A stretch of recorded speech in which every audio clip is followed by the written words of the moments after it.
for joining us. We will begin. We will be recording this event and posting it on school and divisional websites. We are going to keep the audience muted to minimize background noise. And we have posted biographies for our panelists in the chat. If you have questions for our panelists, please post them in the chat. Now, I'm pleased to welcome the Dean of the School of Public Health, Michael Liu. Good afternoon, everyone. I'm Michael Liu. I'm the Dean of the School of Public Health. And together with Mike Botchin, the Dean of Biological Sciences, I'd like to welcome you to our program this afternoon on COVID-19. We're here, we put together an extraordinary panel of some of the leading experts in the world to talk about where we are now and what might be in store for 2021. Over the past year, the School of Public Health and UC Berkeley have played host to a number of virtual events on COVID-19 on a range of topics. But this gathering is unique in its genesis. A faculty member approached Mike, noting that despite all the media coverage out there, those are pitched for the general audience and not scientists. So can we have an event for all the scientists in our community and talk about what is truly scientifically sound? What do we know about the biology and epidemiology of the virus? And how has the science informed the development and distribution of vaccines and treatment?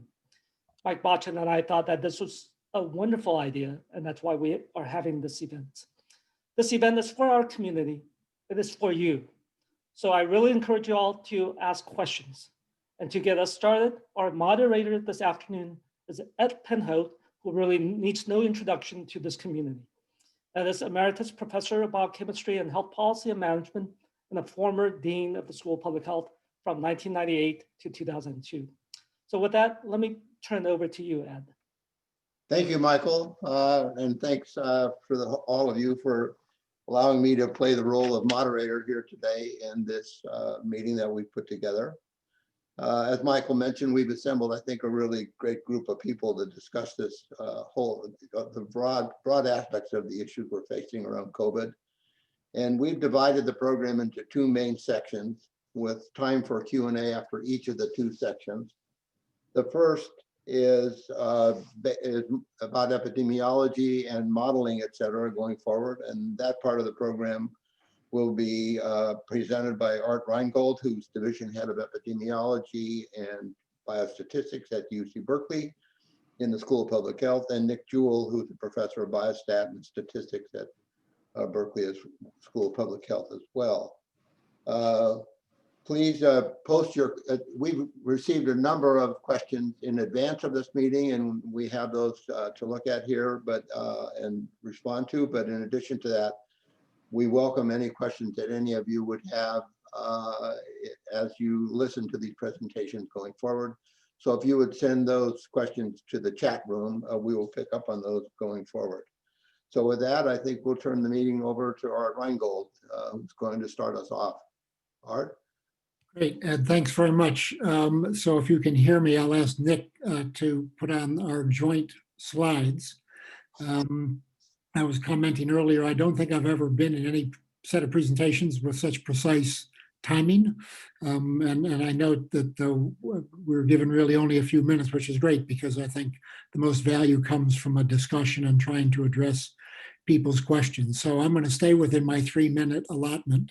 And I'm going to assume that pretty much everybody on this call reads the newspapers and stays reasonably up to date. If you read the New York Times, they do a great job of explaining this pandemic to you. And I will just point out that when I first gave a talk on COVID-19 on February 6th of this year, there were 12 confirmed cases in the United States, 6 of them in California, and then the others as shown here. I updated this 5 days ago, and of course, it's already quite out of date. So with regard to the numbers of at least diagnosed cases and recognized deaths in the US and California, as of December 4th, the numbers are here, but the numbers are about 5 to 10% higher today, if you look. So clearly, we're in the middle of a pandemic. There are large numbers of people getting infected and large numbers of people dying. And we also know, by the way, that these numbers are somewhat of an artifact. They certainly undercount the number of people who were infected by quite a bit. and they almost certainly undercount the number of deaths. And of course, if you took a more global perspective, you'd see that clearly this is in fact a pandemic. But again, I hope that all of you understand some of these numbers and understand that it's particularly the frail elderly who are most likely to die of this disease. But we do have severe illnesses, hospitalizations, and deaths across the age spectrum. And one other point, of course, you know that we in public health are interested in the social and societal factors related to health and disease. And COVID is a great example of one where poor people and people of color are overrepresented among particularly the severe cases and deaths, but for a variety of reasons. So again, way too much to cover in the limited time I have. So the next slide, Nick, thank you. This is an opportune moment to talk about vaccines. I think you all know that just within the last few days, the UK has licensed a COVID vaccine and begun to administer it yesterday. Canada announced today that they've approved the same vaccine made by Pfizer. And most likely the US FDA will approve the use of that vaccine tomorrow. And the CDC's ACIP will weigh in meetings on Friday and Sunday. And then a little group that I chair that's been asked by the governor to look at the vaccines for the state of California will weigh in probably next Monday. Just to say that in terms of, we all know that we will have limited numbers of doses of any of these vaccines for at least a number of months. And so a lot of people have been thinking about who should be first in line to receive doses as they become available. And I noticed in the chat, there's certainly some questions about vaccine. So I was privileged to be on the National Academy Committee this summer, which issued the report shown in the last slide about priority setting and an equitable distribution of COVID-19 vaccines. But since then, the CDC and others have put out similar recommendations. And I would simply point out that people of goodwill, ethicists, and a variety of other people working in many places have come up with slightly different versions of what this should look like. So I don't believe there's a uniform opinion about who should be at first, second, and third on the list. So the next slide. I happened to notice in the New York Times a couple of days ago that if I put in my age and just a couple of other key facts, I could find out where I am in place to receive the vaccine according to some of these distribution metrics. And any of you can do this if you go online on the New York Times. So I did that, and if the next slide, it turns out that based on my age and various underlying risk factors, there are 118.5 million people ahead of me in line to get a COVID vaccine. Here in California, about 12.3 million are ahead of me in the line. And in Alameda County, about 472,000 people are ahead of me. So I'm not expecting personally to be vaccinated anytime in the next couple of months, not because I'm worried about the safety of the vaccine, but simply it won't be my turn. And so I think as we look forward, we all need to be thinking about what we'll do in the meantime, how we will assure people have access to the vaccine. Hopefully we can encourage people to take it and assure them of the safety, and that we'll all ultimately have access to the vaccine, because that's ultimately how we're going to get out of this problem we have. So I'm going to stop there and turn it over to Nick. Thanks, Art. I'm not sure where I'm in line, but I think we're probably maybe close together. We could have a chat. Well, I was asked to make a few comments in these introductory remarks and welcome questions later about the role of mathematical models that many of you have heard about more than probably any other time in our lives. People are talking about mathematical models for COVID-19. I put up this little quote here to focus our minds on the uses of mathematical models and how they're used. This is a quote from Chris Whitty, who's the Chief Medical Officer in England at the moment. And I think I would agree pretty much with his sentiments there. I then added at the bottom a sort of red, orange, green for what I think are the not so great uses of mathematical models, and you should take with a grain of salt. Anything that's coming out about understanding the biology of infection from a mathematical model is probably not the best source of information.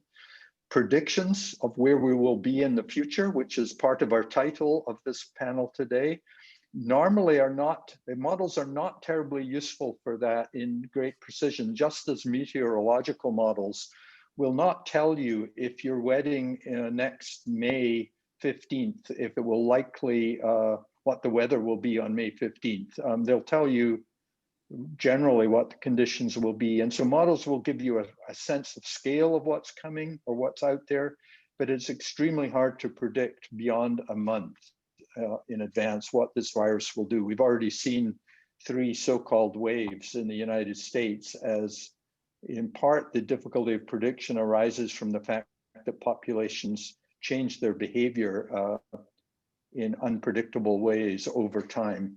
What models do provide and are very helpful and have been used widely in COVID-19 this year is trying to understand and assess relatively the impact of possible interventions, whether it's testing and contact tracing, whether it's social distancing, whether it's the wearing of masks, whether it's not holding large gatherings, and so on.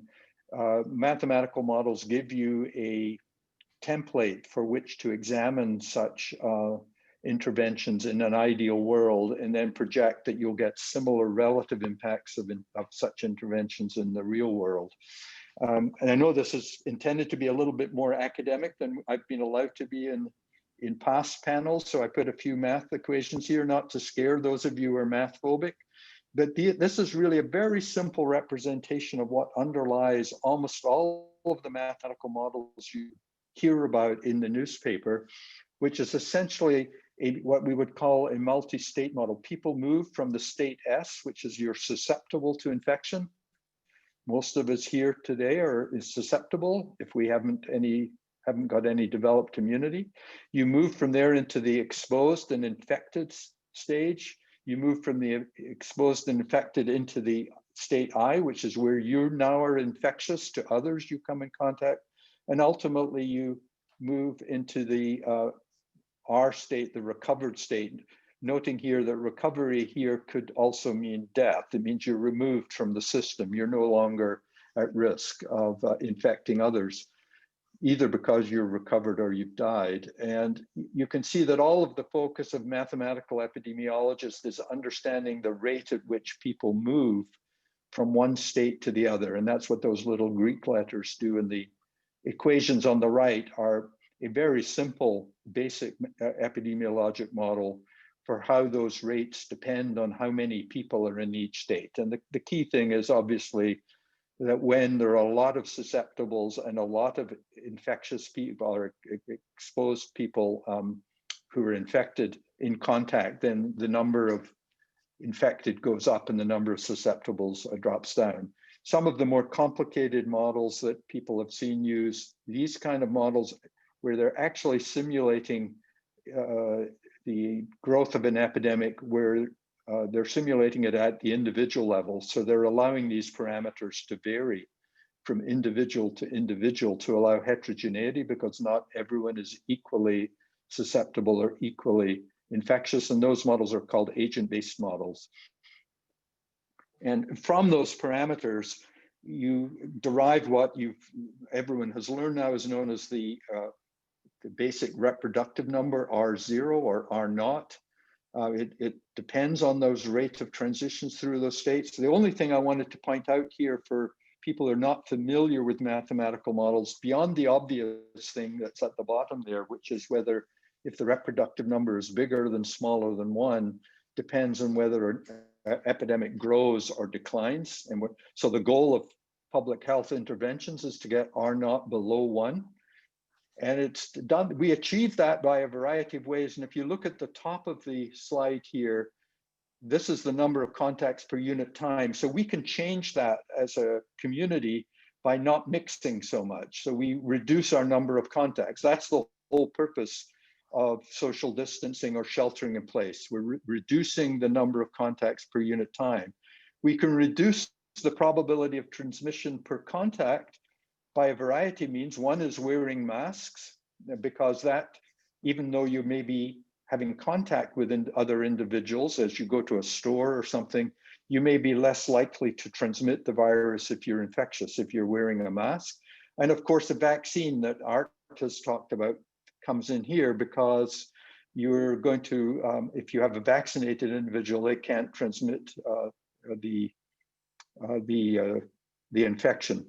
And then this one here of the duration of infection, that's impacted by, for example, testing and contact tracing, by removing an infectious person from the population by isolation, and you will reduce the amount of time they are exposed to other individuals, and so on. So this is why epidemiologists talk about these various interventions. They each have a role to play in reducing how quickly the infections transmit through the community.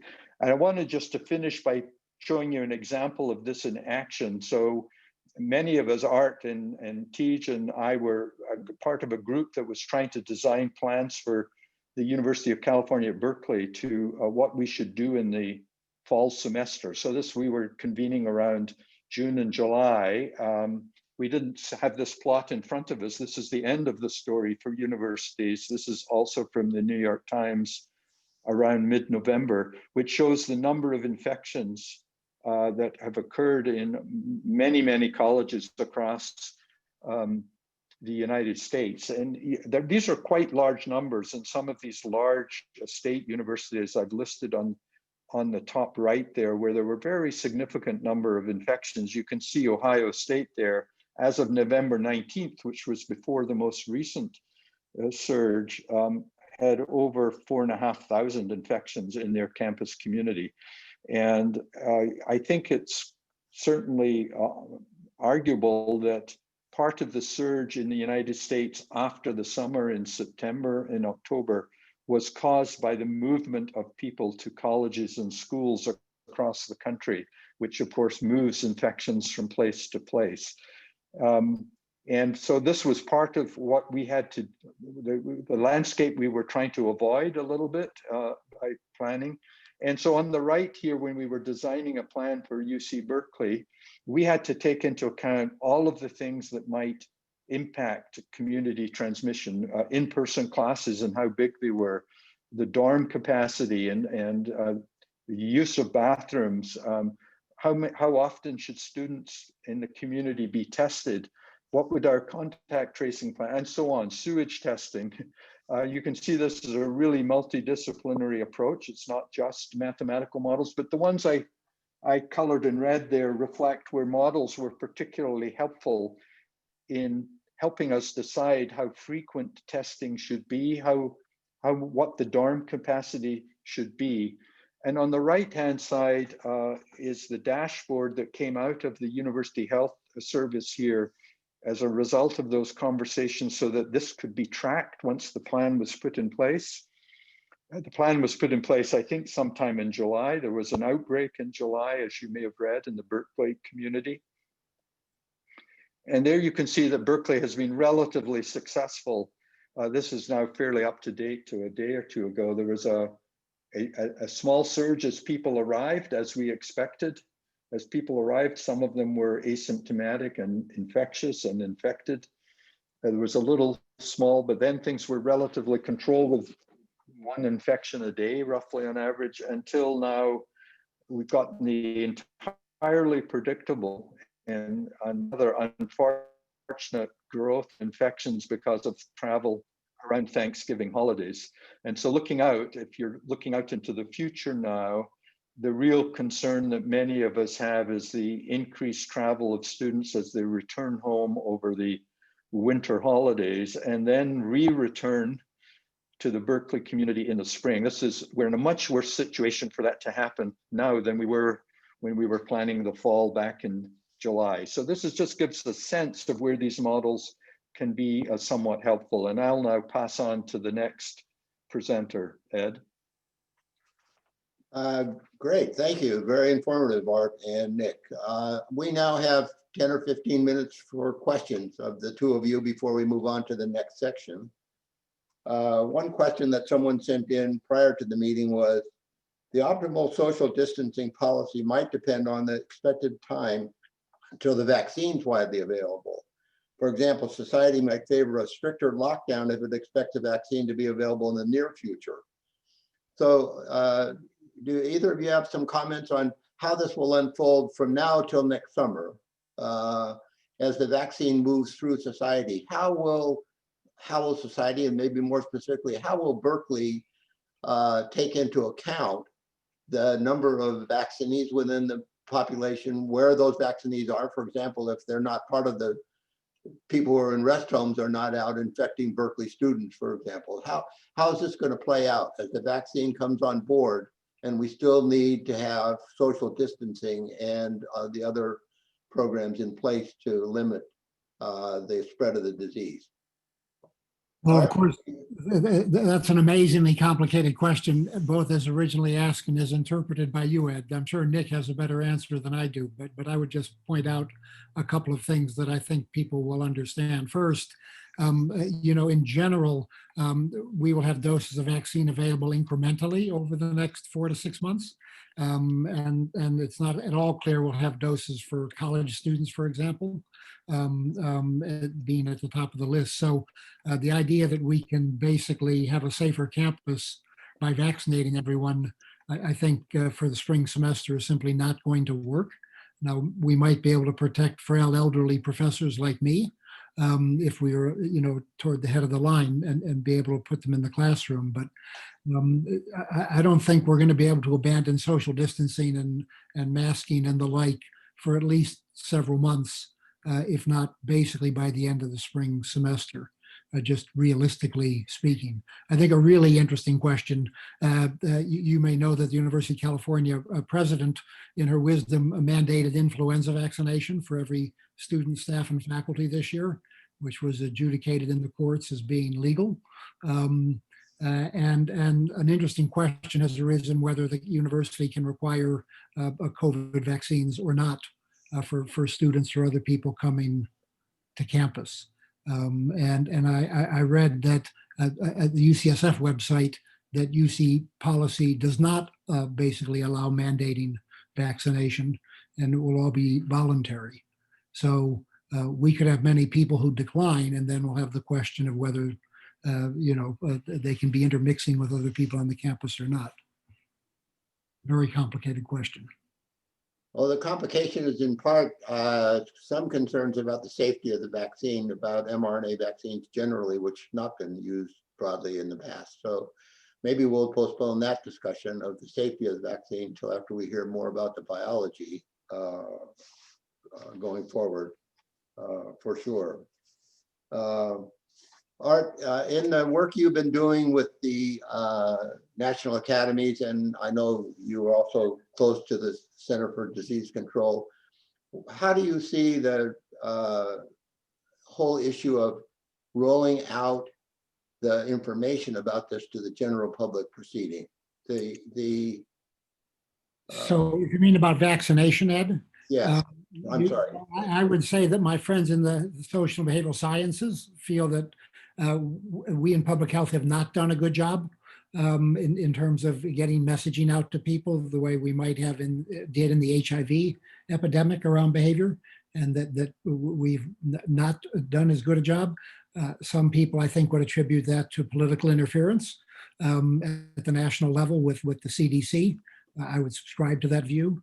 But I think that we have a huge need going forward to educate people both about the fact that our social distancing cannot disappear immediately because of the vaccine, number one. And number two, I'm sure Britt or someone else will explain to us why the vaccines are safe biologically.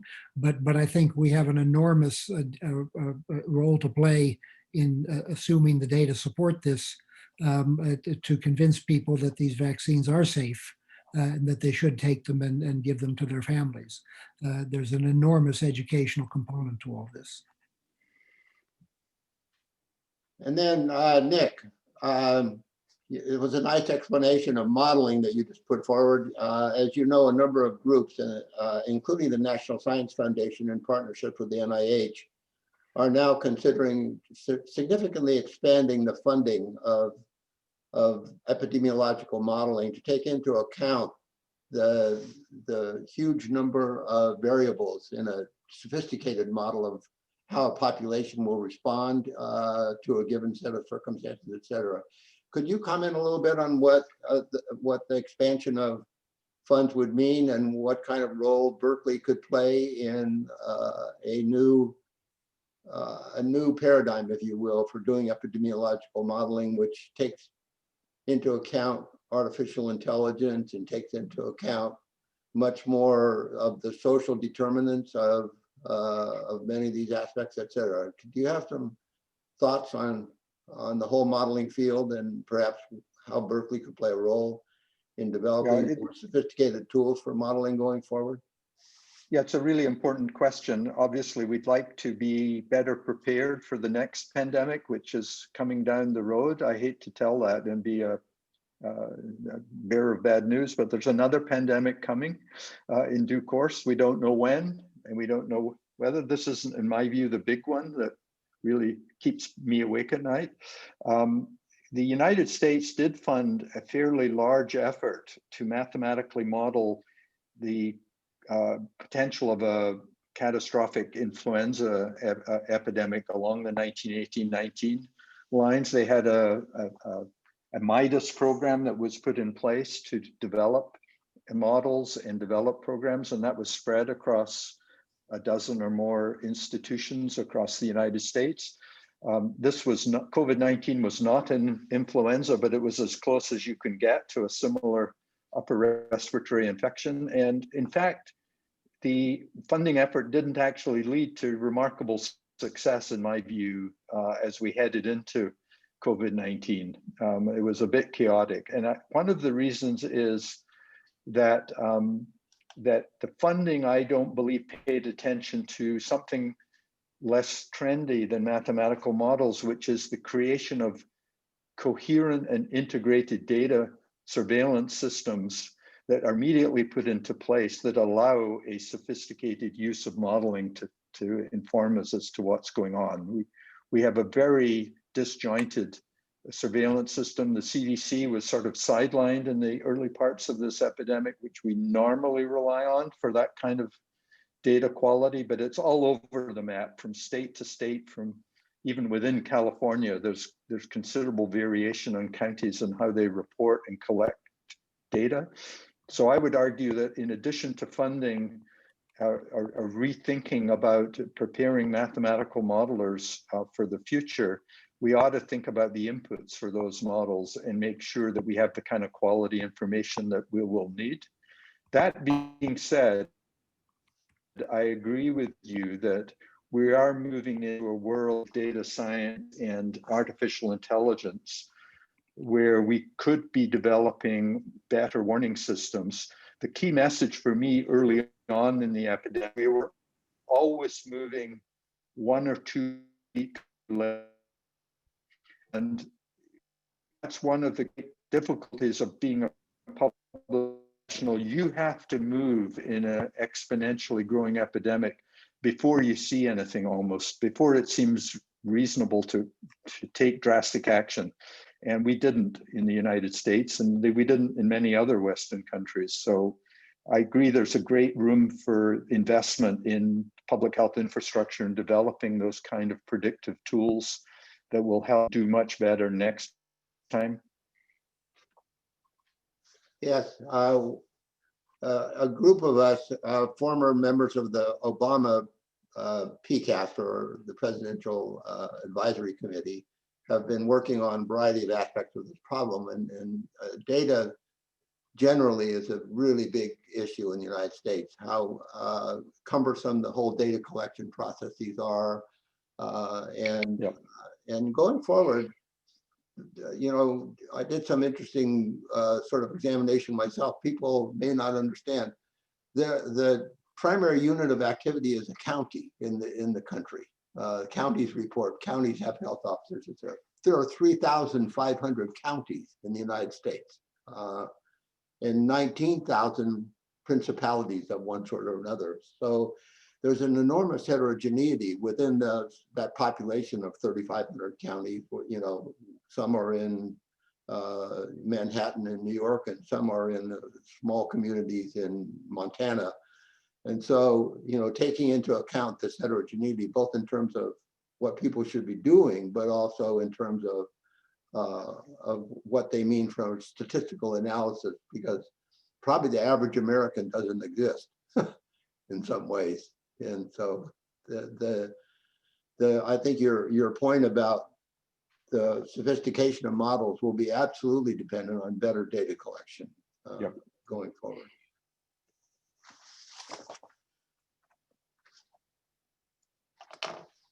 Let's see, how are we doing time-wise? Let's see, in the chat room, it's from Tom Klein, says, I thought the whole vaccine program was structured so there'd be a large amounts of any vaccine available quickly.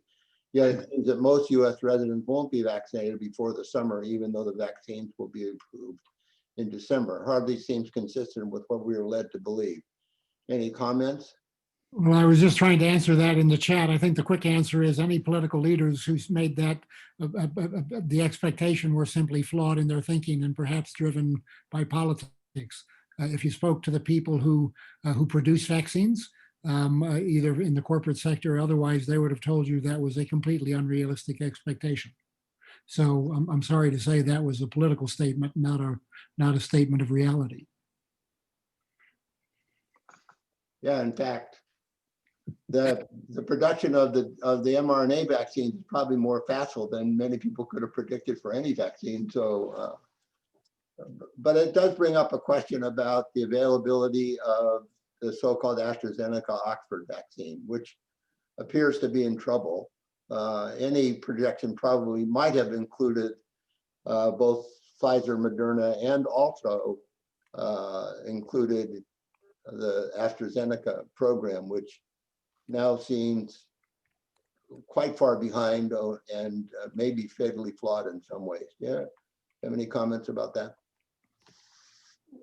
Well, I don't know if anyone else on the call knows more about the problems they've been having than I do, but based on what's in the newspapers, clearly there were problems with first of all the dosing given to half the trial participants, and some rather odd results that they've noted since then, and apparently some other issues with regard to regulatory authorities in other countries. So, I personally think it's likely that vaccine will be successful, but it certainly could be delayed as a result of these problems. And then are you aware of any plans or what the plans are to evaluate the short-term and long-term effects of the different types of vaccines? This is a tough area because if everyone gets vaccinated, it's going to be hard to do many studies of a controlled sort in this environment. So how big a problem does it represent that in fact we won't have a placebo group for much of this kind of work going forward?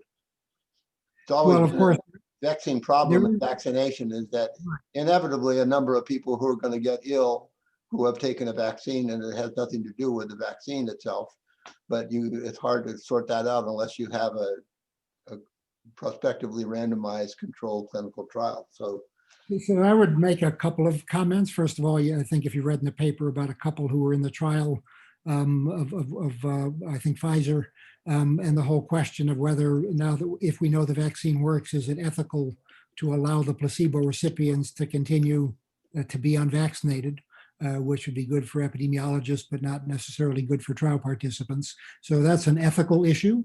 And many such people will go out and get themselves vaccinated, whatever the trial people would like.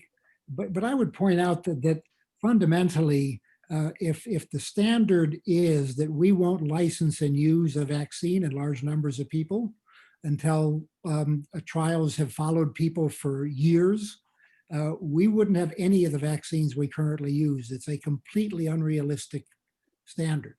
We basically can look at safety and efficacy over the course of a number of months or maybe a year. And then after that, we start giving the vaccines to large numbers of people. And we rely on observational studies to tell us if there are safety problems with the vaccine and how well it's working in the real world. And that's no different for COVID than it's ever been for any other vaccine. So it's just an unrealistic expectation that we would have, quote, long-term safety data before we decided to use this vaccine in large numbers of people. Okay, Ed, well, I think we should move on. I think we're it's now exactly time to move on, so we will do that. The next section is the biology of the virus itself and to some degree of the vaccine programs. And we have two presenters there. Bob Tejan, who's a professor of biochemistry and molecular biology at Berkeley, and Britt Glausinger. Britt is a professor of plant and microbial biology and also molecular and cell biology at Berkeley. So Tejan, Britt, can you give us some insight into the biology of the virus?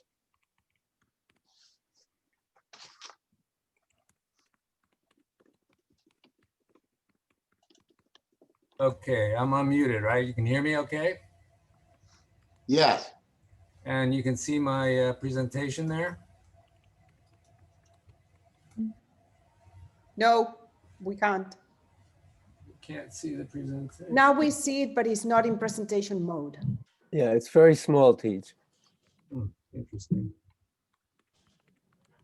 Not sure why it's doing that, because it was okay before. I can see it. Just need to swap your displays. Yeah. How's that? Better. Great. Okay, anyway, Perfect. I don't want to take too much time because I think we've already moved on from this whole issue of testing. But I thought it would be interesting for people in the community, UC Berkeley community, to know that there was a lot of activities in the early 6 months of starting from April, March actually, on many activities of our faculty to get testing going. And I should say that if we didn't have testing going from the IGI, we'd probably be shut down again right now. So I'll move on to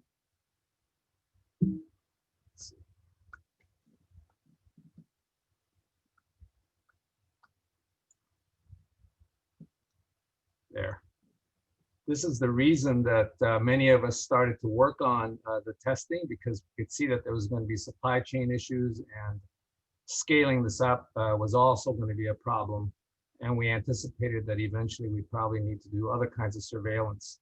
And so a number of us actually worked on that. And as I said, I'm going to skip through this. There's something we call the Bear Mix, which is actually a very cheap, 80 times cheaper version of the current assays, the PCR assays, which is still the gold standard in terms of sensitivity.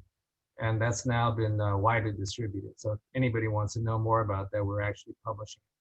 I'm going to move on very quickly to what I think is probably turning out to be the most interesting part of this exercise, which started by a graduate student in the lab, which is wastewater testing, which I think we're going to need a lot of right now, because things are changing very, very fast. And we can monitor entire communities of whether the viral infectivity is going up or down. And in some cases, very sensitive.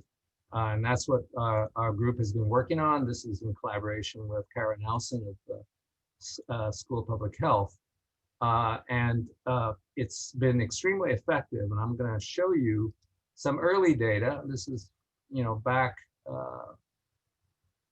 several months ago, and you can see the levels are quite low in our community, but very high in certain communities. That's when San Quentin went crazy. This was sort of proof of concept for us that our assay was working very well. And we had also included an internal control of human RNA to make sure that we were taking into account the fecal load.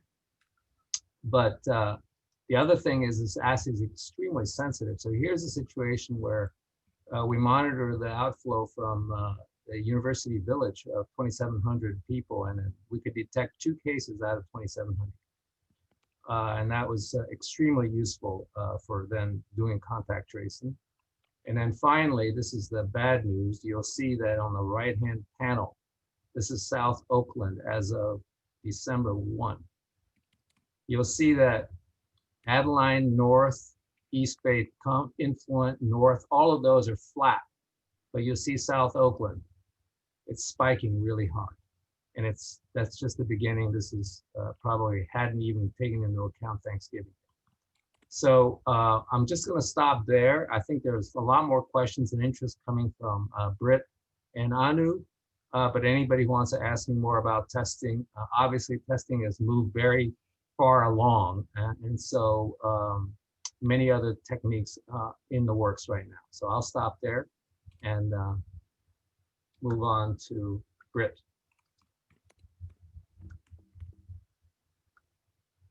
Thanks, Teach. I think I stopped sharing, right? You should be. You did.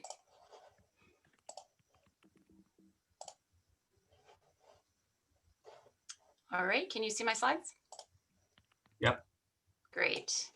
I'm just going to present 3 slides basically as a sort of a setup to Anu's talk right after mine about remdesivir and developing drugs to try and treat COVID-19.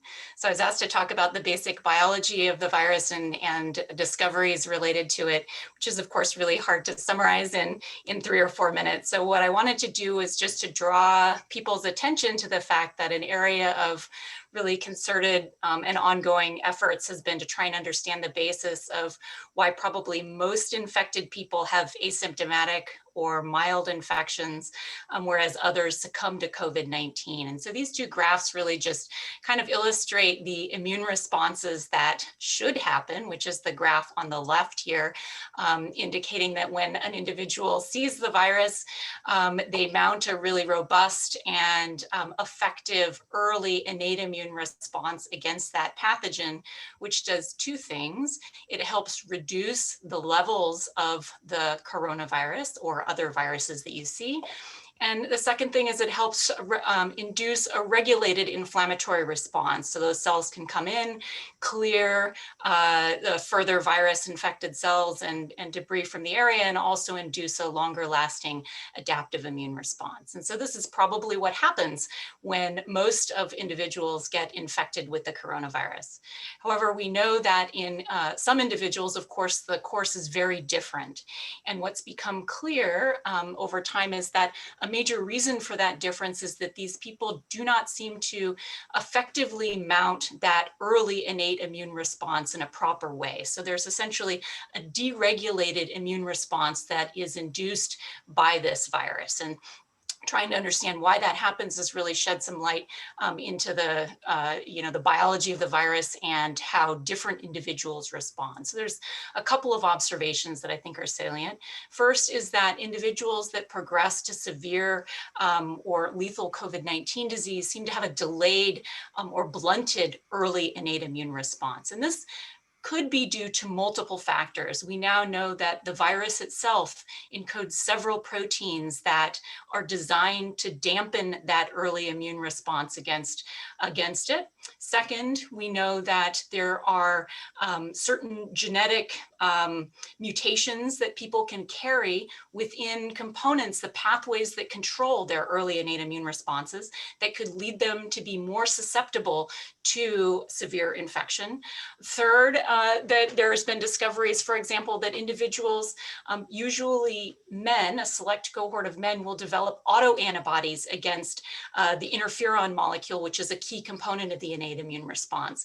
So those types of observations, coupled with other immune dampening things like advanced age or comorbidities, can lead individuals to sort of progress to what is this more severe disease, which is characterized by this delayed innate immune response. And the problem with that is that what that leads the body to do essentially is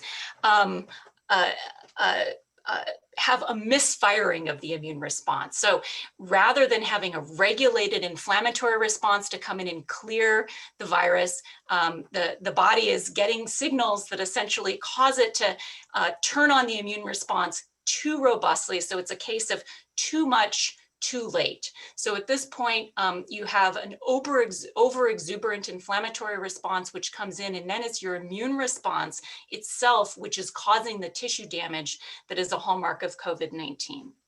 And so this is important for a couple of reasons, but one of which is that this understanding that there are essentially two phases of COVID-19 disease. That there's this initial phase that is dominated by viral infection and viral amplification, and a second phase that occurs in severe cases that is dominated by a misfiring of the immune response.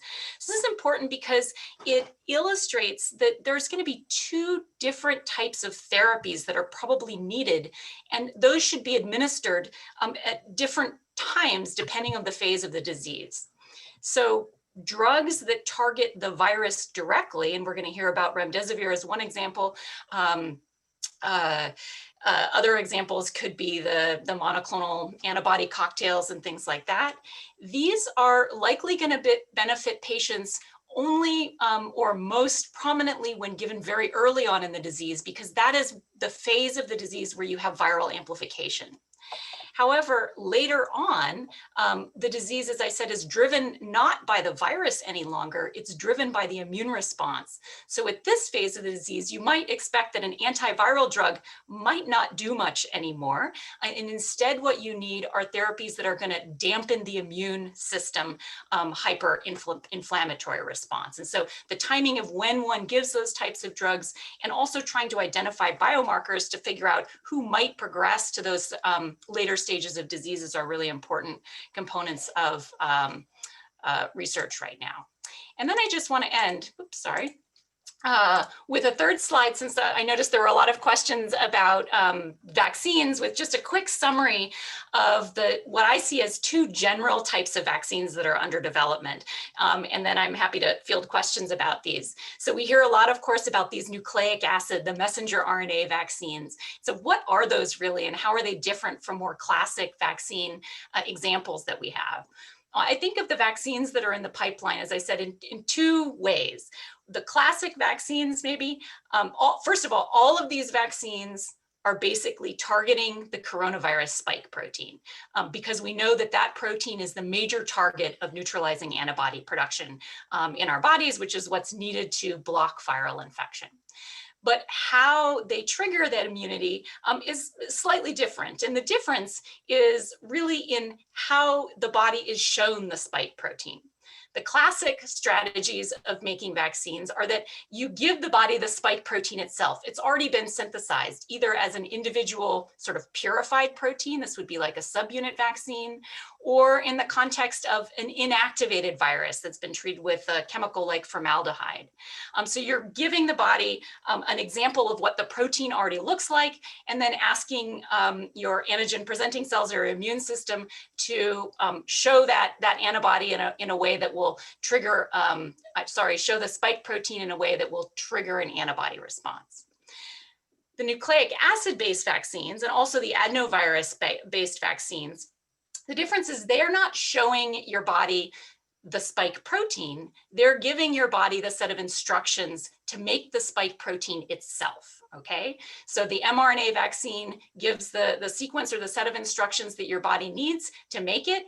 It's designed in a way, it's got a sort of a lipid nanoparticle around it that helps that RNA be taken up by your own cells.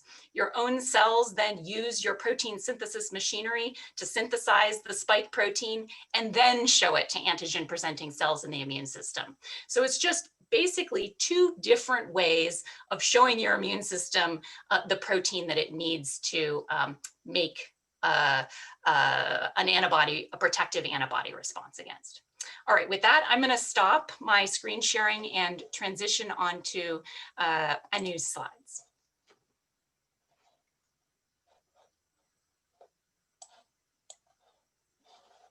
Thanks, Fritz, for that excellent segue into much of what I'll be talking about today. But first I'd like to thank TIJ and the other organizers for the opportunity to share some of what we've learned at Gilead over the last 11 months about remdesivir for COVID-19 and our ongoing work building on that foundation to improve patient outcomes and address unmet needs. So let me share my screen. Okay. For you. Let's see, we got a little bit out of order here, so I just want to make sure. We were going to have some questions of Tej and Britt and then move to Anu Uzanisi. Okay. But let me introduce Anu while we're going. So everyone knows, Anu leads the Emerging and Respiratory Virus Group in Virology Therapeutics area at Gilead. So she's kindly agreed to join us today and talk about those programs at Gilead and generally in the field. So Anu, thanks very much for joining us. And go ahead and we'll take all the questions about the biology and therapeutics after you're finished. Oh, okay. Sorry, are you, I think I'm having some slide issues here. Are you able to see my slides well? Yeah.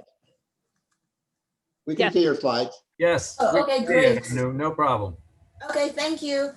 So yes, no, when Britt went, I was like, oh, okay, I'll jump in, but we can take all the questions around vaccines, which there are a lot of, kind of at the end of this session, I guess. So, just for a quick background about remdesivir, what is remdesivir? It's a unique and, atypical antiviral agent. It's a nucleotide analog with broad spectrum antiviral activity against many classes of pathogenic viruses, including coronaviruses. And it's, the first antiviral approved and, the therapeutic for the treatment of COVID-19, not only in the US, but 50 other countries. And so, just in line with what we were talking about earlier, it's not like, with this pandemic, I think what it's shown us is that, the key to fighting epidemics or pandemics in whatever sphere, whether it's therapeutics or vaccines or public health, is really all about the investments you make before the epidemic or the next pandemic or crisis really occurs. And so, the story of remdesivir didn't begin this year with COVID-19. It actually dates back to 2009 when it was first identified, and then subsequent antiviral profiling efforts really in response to the West African Ebola epidemic in 2013 to 2014. We were able to move it ahead forward. But, between, I think it's important to note that between what I'm trying to show on this slide is like really 5 years of work compressed on one slide, is that the primary programs for 2014 to 2019 were for acute Ebola virus disease, working alongside many different partners to fully understand like safety and efficacy of remdesivir via a lot of preclinical and clinical routes. So we got to understand the PK, a small safety database. And then, the good news for Ebola at the end of the day in 2019 was the PALM study, which showed that there were 2 other therapeutic agents, 2 antibodies specifically, that had better efficacy for Ebola, which was great news after like 40 years in the field of Ebola. So while the primary programs were for acute Ebola viruses, we worked with many other researchers over the years to really study the effect of remdesivir for coronaviruses, so namely SARS and MERS. So through, a lot of in vivo and in vitro work. And, these were really positive studies. I'm just showing one of them here, which was in collaboration with Emmy DeWitt's group at the NIAID. But despite, the positive in vitro and in vivo preclinical data, we couldn't advance remdesivir into clinical development for coronaviruses, as there are really limited cases of pathogenic coronavirus infections in humans to support the necessary robust clinical and safety testing that you would need to do that. And then COVID-19, kind of happened, and really, where we've, let me just move my slide forward. And so where we've been really with, with this is, okay, is sprinting a marathon. I think we can all agree about that.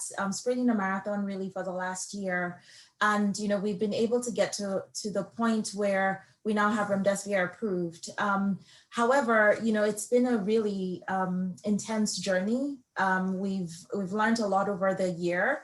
I think what we can also say with everything everyone else has said is that this virus keeps us humble. There's a lot we know, there's a lot we don't know, and there's a lot we keep learning about.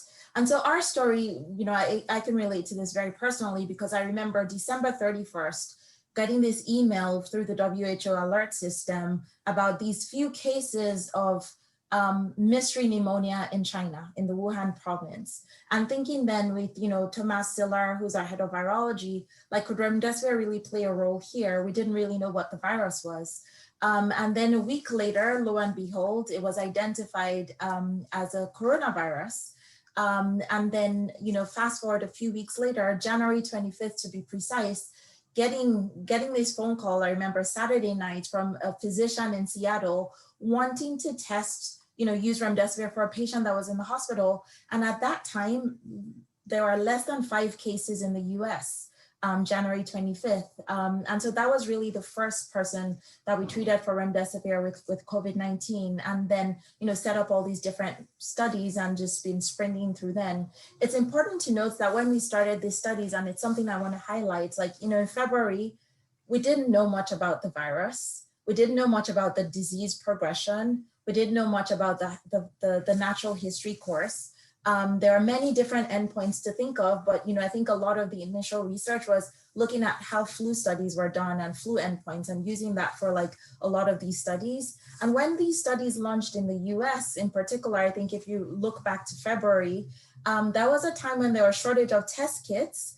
And so a lot of things that we could do, and like check sequential viruses, you were using them for diagnosis.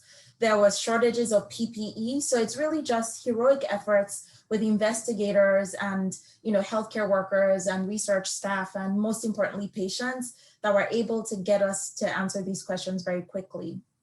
And so I just wanted to put these 3 pillars out here. Like, what were our guiding principles to be able to get to this point where 9 months later, we were able to get a full FDA approval? And I would say these were really the 3 pillars, like really way back in early January, before we knew there was actually human-to-human transmission, or this would be a pandemic, or that we would still be like, in this shape. There were 3 decisions that were made. And one was that the first thing is we just need to get like safety and efficacy data as quickly as possible.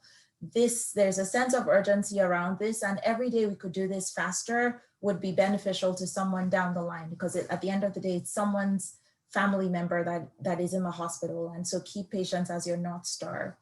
I think the second piece, which I'll just speak about, is really all around, the manufacturing. I'm so sorry. I keep this keeps. Okay, sorry. Is really all around, the manufacturing piece. And when you think about, remdesivir, it's not an easy drug to manufacture by any means. It's very resource and time intensive.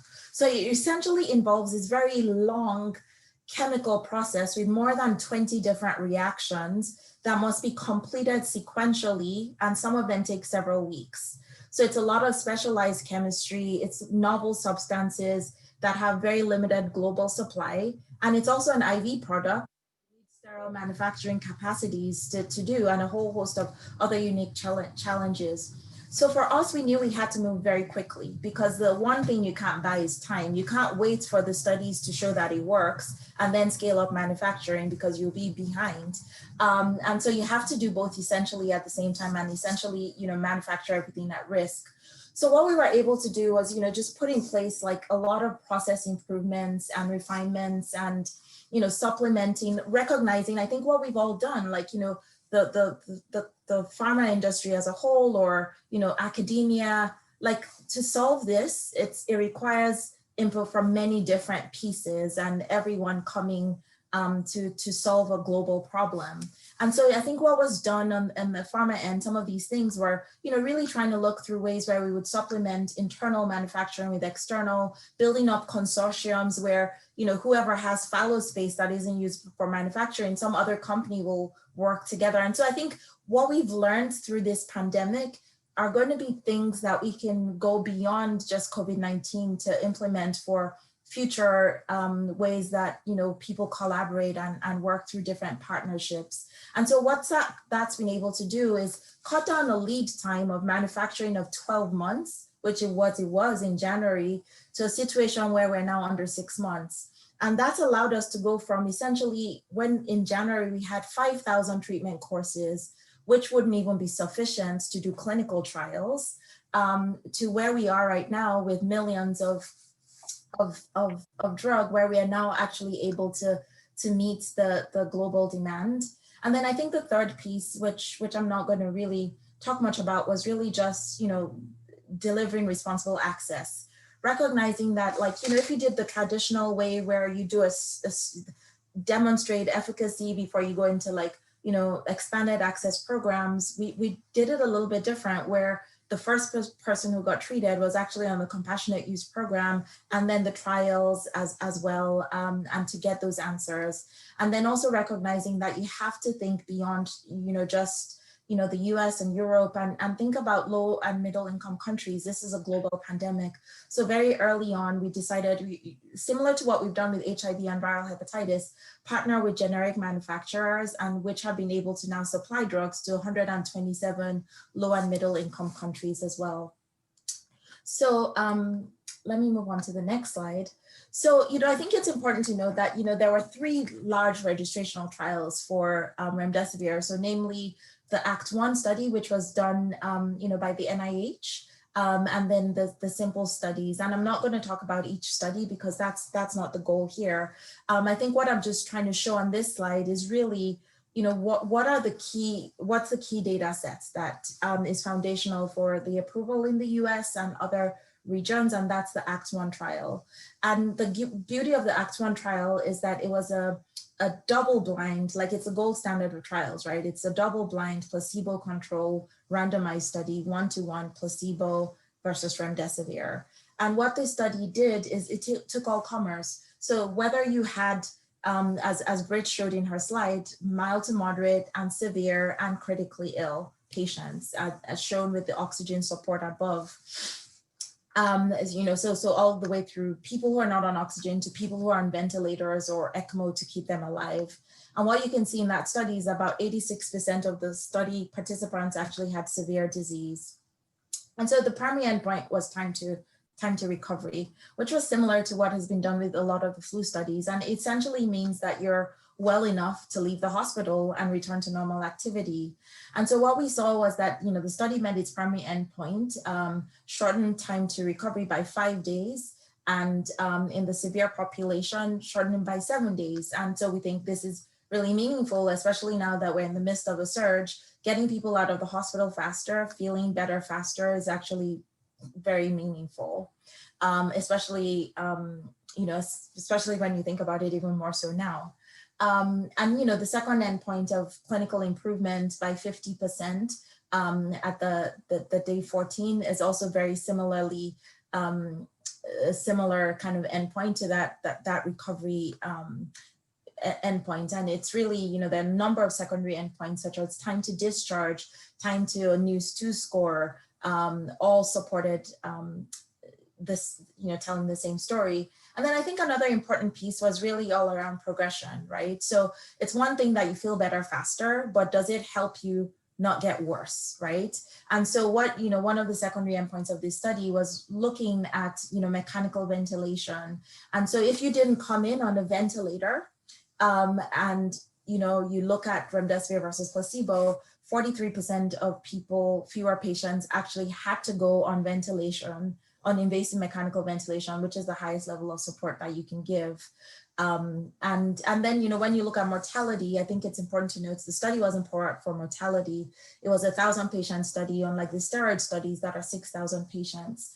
So there was a trend to reduce mortality, about 27%. But when you look at the population that, you know, teasing it out with a post hoc analysis, who did the best? Like, where did you get the biggest benefit? And I think it speaks to what Britt just talked about. It's those patients that were on the low flow group, right? Who are on some oxygen support, but not, like, you know, critically ill on a ventilator. And in that subgroup, you did see a reduced mortality by 70%. So I think, you know, this was it's foundational for the approval. The other studies, whether it was the simple severe and, you know, the simple moderate studies, were all very consistent. They also showed that the drug was safe and well tolerated, and led to the approval in many regions. So I know I'm running out of time, so I'll just end with this slide. So really just like looking to the future. There's still, as I said, a lot of unanswered questions, right? Like, what can we do better, right? Approval is great, but Are there still unmet needs? Are there still patient populations that we need to improve on? And I think that's really the core of our 3 pillars of what we're still doing in development. So one is like, yes, we have approval in hospitalized patients or patients in healthcare facilities. So what can we do to reach additional population? So right now we're looking at, the pediatric population, patients who have like renal disease. But in addition, thinking about, that outpatient, like as Britt showed, there are tons of people who never progress to the hospital. So are there things that we can do in that population to expand and get into those, additional populations? And then I think the second pillar is a big. Ed, maybe we could wrap your section up because we're quite far beyond time. And so we want to make sure we have enough time for questions from everybody. Sure, okay. So you could just finish up, then we'll go on with the rest. Sorry. Yes, no, I'll be done in like 30 seconds. Okay, great. So, the second pillar is combination therapies. And I think the combination therapies are really geared towards what Britt talked about, which is really looking at how do we combine, remdesivir with a host of other agents. So there are a number of about 12 different agents that are being combined with remdesivir right now, particularly targeting like critically ill patients as well. So JAK inhibitors, IL-6 antibodies, Tie2 inhibitors, antifibrotics, and a whole host of other agents to try and see if we could do better, specifically in that population where you still have really high mortality rates. And then I think the third thing is just really trying to see how can we look at alternative formulations, whether it's simpler than an IV product, right? Whether it's inhaled products, whether it's subcutaneous, intramuscular or oral formulations to see things that are like a little bit more convenient for patients, and then also can expand that scope beyond the hospitalized population. So, I'll just stop here because I know that there are probably a number of questions that people want to ask Britt about vaccines. So thank you for, for the invitation. Well, thank you so much, Anu. Really a nice presentation. Yeah, and this is Mike. I think we should also deal with a lot of the questions that are in the that have been pre-submitted. And we have dealt with at least 10 or 12 of them already. Okay. There are many pages of pre-submitted questions, so I didn't get Fantastic. them. But all of my questions came from the pre-submitted questions. So, so we're working through them. But there are a group of pre-submitted questions that are concerned about the ability of an exogenous RNA to stimulate a RNA antibody response in the body and therefore lead to autoimmunity. So Anu or Britt, do you have any comments on that issue? Specifically, people have brought up the issue of lupus. People in lupus get disease, well, they get antibodies against both DNA and RNA, depending on the patient. So there have been some concerns expressed about autoimmune reactions as a result of exogenous RNA being administered. I can offer my opinion on this, which is that I don't have a sense that it's going to be a big problem.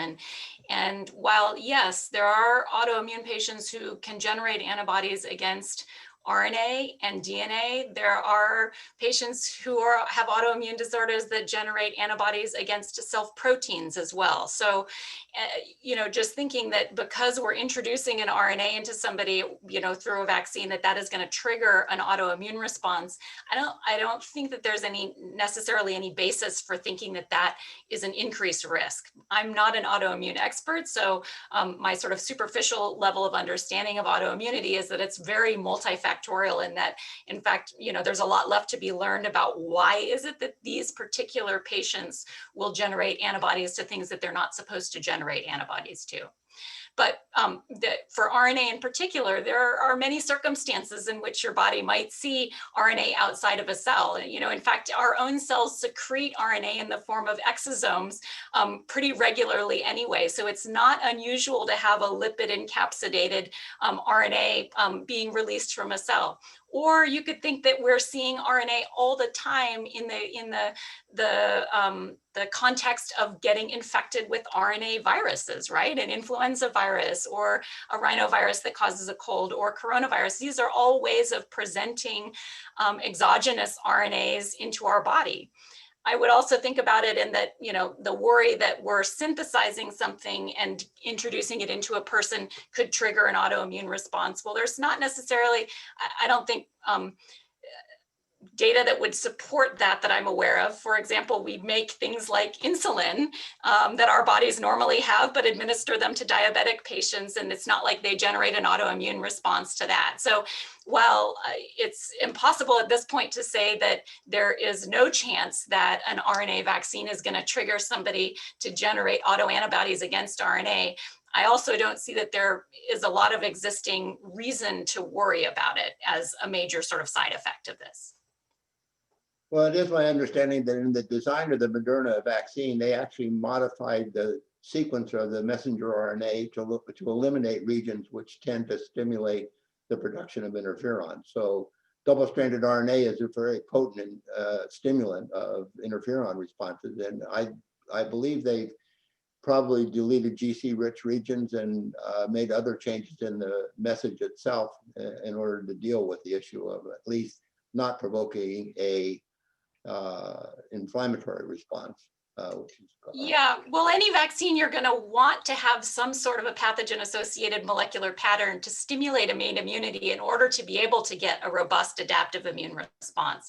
So any vaccine either will have some sort of a signal within it that will stimulate to some extent an innate immune response, or you have to deliver it with an adjuvant, which does that job. You kind of need that 1-2 punch in order to get an effective adaptive immune response. So yeah. Good. Maybe if can we open up this meeting to all participants and we can try to deal with questions that just come live in this context?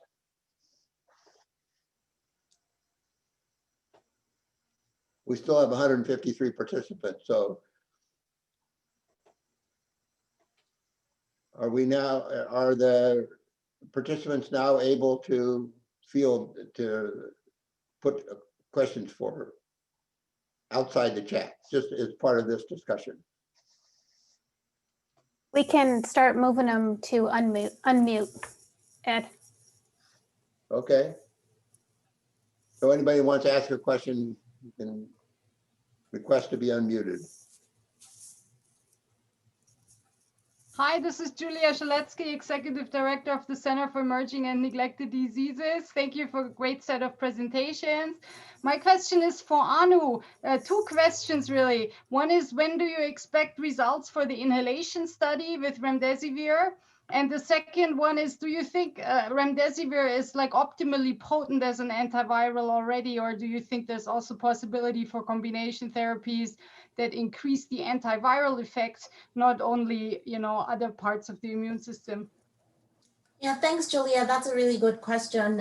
So, you know, with the inhaled program, I would say, like, out of all our 2nd generation programs, that's the one that's probably farthest ahead. And we've actually started, you know, the studies in COVID patients just a few weeks back. You know, it's not the easiest thing delivering like inhalational products, but I think, you know, we know that we're going to be delivering it to the site of infection and covering the lungs, and you have less systemic exposure. So we're really excited about that opportunity. And we envision that, you know, sometime next year we'll get, you know, results reading out from that.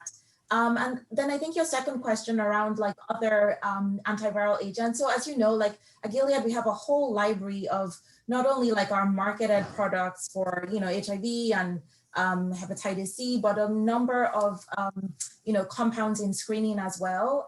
And, you know, there have been all these like interesting reports of, oh, like tenofovir or sofosbuvir or even like velpatasvir that have come through. And so what we've done is embark on an intensive screening campaign and just look at every single antiviral agent we have there to see if there's actually like, you know, activity against COVID-19.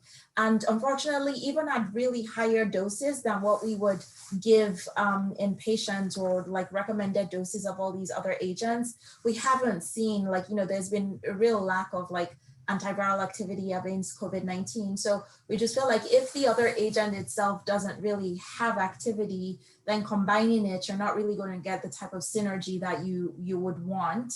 And so, I think a lot of our focus around combinations right now is, we have some in vitro work going on, trying to see like, with monoclonal antibodies, its complementary mechanisms of action. Are there things that we could do there? So we have already started doing that. And then I think in the clinical sphere, we have so many studies ongoing right now in looking at other agents that like target the immune system and might have a different impact on patient outcomes in combination with remdesivir. So I have a question, if possible. Sure, go ahead, Paul. I'm curious of the relationship between immunity and infectiousness. And maybe the question was answered in the chat sidebar that I didn't pick up on. But since asymptomatic people can be infectious, is it possible that immune people can be infectious going forward? Do you mean, let me just clarify what your question is. Do you mean somebody who has retained the virus sort of in a persistent state, or do you mean that somebody is immune, gets re-exposed to the virus, and then can pass that along even though they themselves don't get sick? The latter. Yeah, I think that is a possibility for sure. And this comes to a really important point of unknown about the vaccines, which is, are they so-called sterilizing vaccines, which prevent you from getting infected at all? Or are they the type of vaccine that just prevents you from getting sick? We have both types of vaccines in existence, and we don't yet know what type of vaccine this one will be. We know there's evidence from natural infection with coronaviruses, certainly with the cold causing coronaviruses, that people who have been infected with them in the past can get reinfected with them within a relatively short time frame. And by that, I mean, 1 to 3 years, which isn't that long for humoral immunity. But the evidence from those studies suggests that those people are, getting less sick from the virus. There also are now examples, albeit not that many of them, of people who were confirmed to have gotten this current pandemic coronavirus early on in the pandemic and have been reinfected around now, basically. So within the last few months, suggesting that it is potentially possible that the natural infection of the virus does not create sterilizing immunity. That doesn't mean that we can't make a vaccine that will create sterilizing immunity, but I think at this point, it is an unknown whether or not it will. Okay, thank you very much. Brett, I'm wondering if I can ask whether it's very common for a protein to induce a delayed immune hyperresponse. Are there lots of precedents for that, or is this an unusual aspect of COVID-19? My understanding is that COVID-19 is a bit special in that some of the signatures of the types of skewing of the immune response are somewhat unprecedented, but I don't think it's necessarily unprecedented, the idea that that the immune response itself can cause disease. It's pretty well known that it's it's a finely balanced thing, and too much is definitely detrimental. Certainly examples where people are getting respiratory infections and then progressing to pneumonia and things like that. It's not uncommon, I think, for infections such as flu infections, where you would have some of the damage at least be induced by your own immune system. And so it's really important to sort of maintain that balance. But from what I have read and heard about COVID-19, some of the signatures of the types of aberrant immune responses seem to be unusual. Could be, though, that that they're not unusual, and we've just been studying this one so intently right now that those will become more representative of other things once those comparisons can get made. Ed, I had a question going back to the very beginning, if I may jump in, as we all are. It's You this have is jumped in, so go ahead. yeah. It's to Nick and Art actually. With the R0 calculations, I've read in some journals that it's really the R effective rather than the R0 that's important for us to consider. And my question was, in all the different variables that you have in the R0 calculation, which are the ones that have changed the most in the course of the last onslaught of data in the last 6 months or so? Is it, for example, could it be that fewer people are dying now? Or what's your opinion on that? And Well, of course, certainly. wearing masks, So wearing masks I'm gonna help. One of the, pardon? can you hear me okay? I was going to let Nick Yeah. answer this, but I would say at a very practical on mathematical level, the hope would be that fewer contacts per infected person, perhaps lower duration of exposure, and lower would be the key issues through the things we've been doing through social distancing. That's the hope anyway. No, but I'm asking more so for the modeling, for the actual mathematical modeling.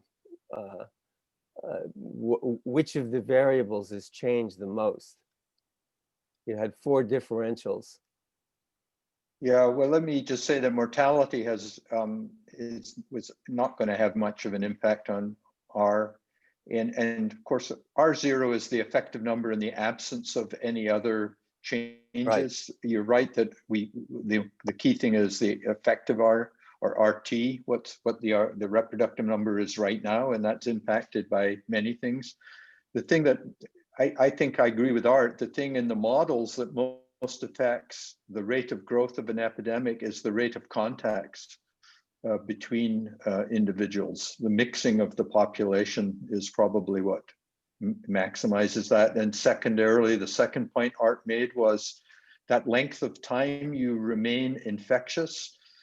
It isn't modified biologically by human interference usually, but it is modified by isolation of infected individuals. And we have not done a very good job in the US of detecting infected individuals early in their infectious period and removing them, in quotes, I mean, isolating them from other people. So much of the transmission that's going on is that a member gets infected by exposure outside their home, brings it into the home and infects a fraction of their household quickly. And that is one of the reasons why the effective R stays so high.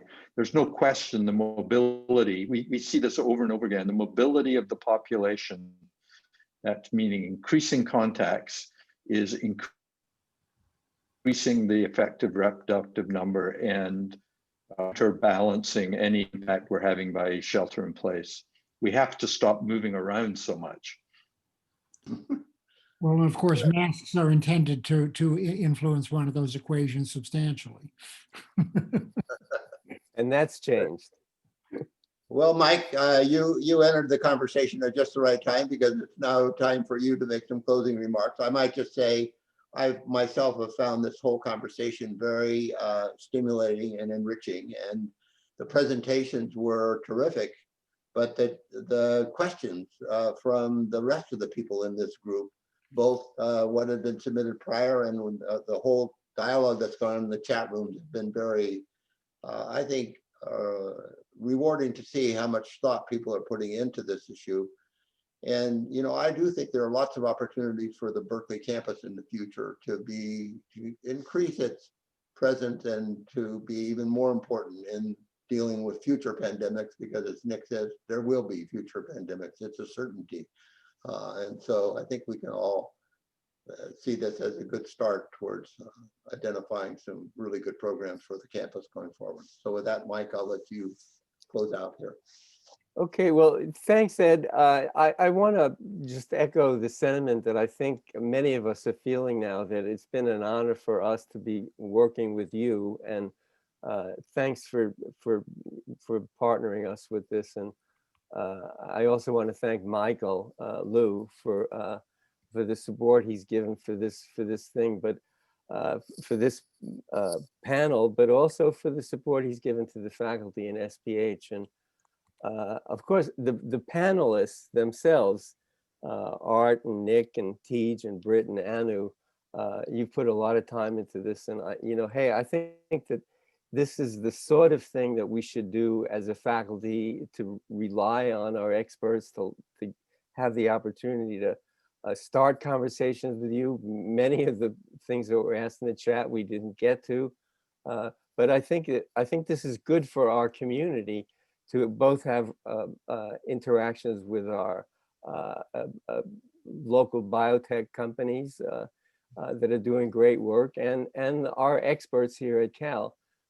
But most importantly, I think that I just want to echo something that Ed just said, and that is that this is not this is really a time when we should all be thinking about what the next pandemic is going to be and how we can be more nimble in responding to this.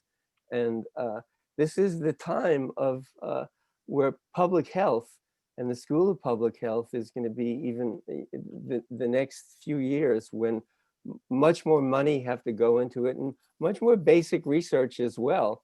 And this sort of illustrates, this very panel illustrates how important that's going to be. I just want to come back to something that I think Nick Jules said early on, and that is that we're sort of, many of us have gotten into epidemiology and equations, and we see a lot of differentials, not too many integrals. Some of us are used to triple integrals, but not parallel differentials. But I had a conversation many months ago with Chris Stubbs, who is the Dean of Science at Harvard, because Chris was interested in what was going on here at Berkeley. And he told me, it was funny. He said that everybody at Harvard now in STEM all over were either become epidemiologists or they were virologists. And I think that we've seen a lot of that here on campus. And I think we should put more emphasis into this, into how we want to build the future here at Berkeley. Anyway, thanks a lot to everybody, and I hope we can do this more often. Bye. Thank you. Yes. Goodbye to everyone. Thank you for joining us. Yeah. Excellent talk. Thank you, everyone. Yeah. And Ed, yeah.